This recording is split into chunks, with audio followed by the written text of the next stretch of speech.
Olha, a grande expectativa dessa semana é o possível encontro entre Donald Trump e Lula. Isso lá na Malásia. Lula já embarca amanhã mesmo.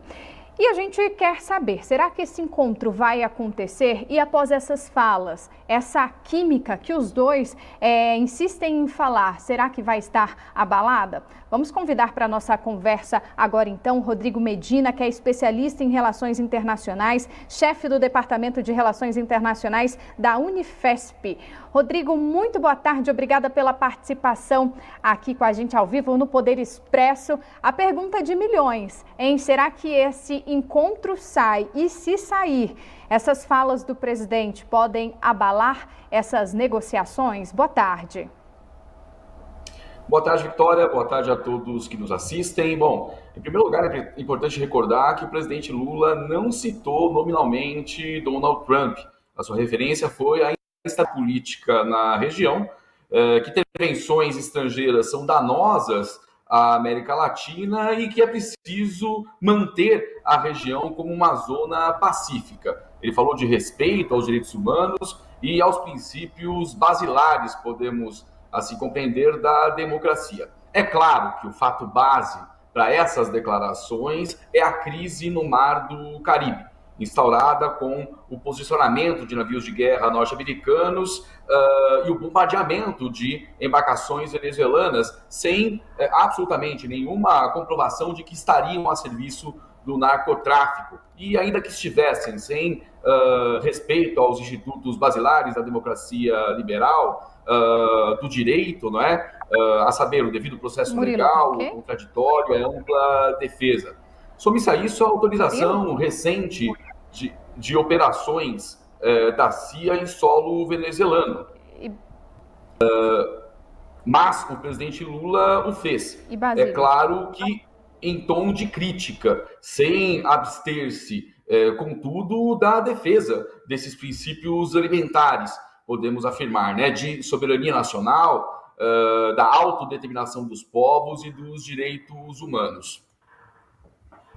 Sim, e o senhor acha que isso, se ocorrer esse encontro presencial, esse assunto será tratado também? Será um dos pontos ali a ser lidado entre os dois presidentes, Lula e Trump? Que sim. No entanto, esse não é um tema prioritário na agenda da política externa brasileira.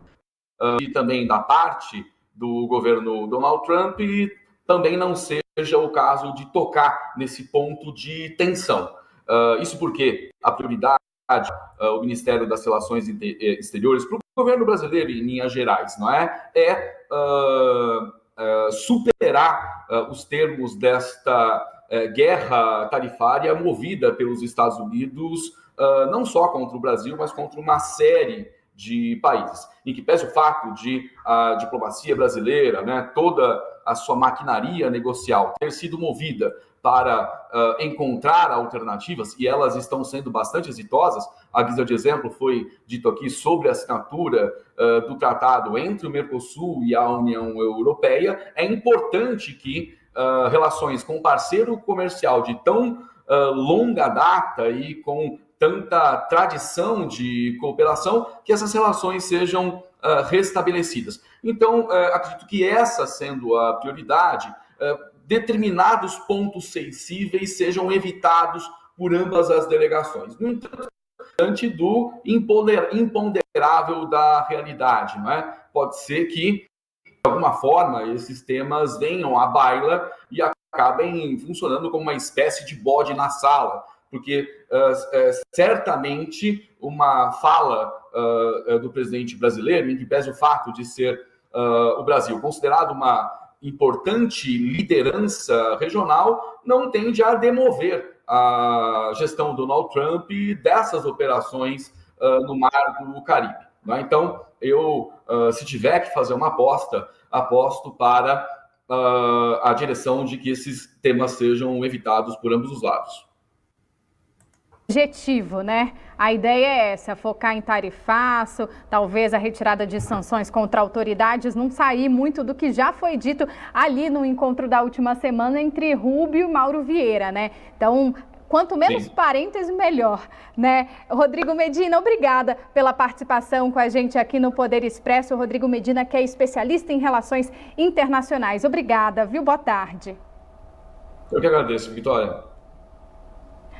Bom, vamos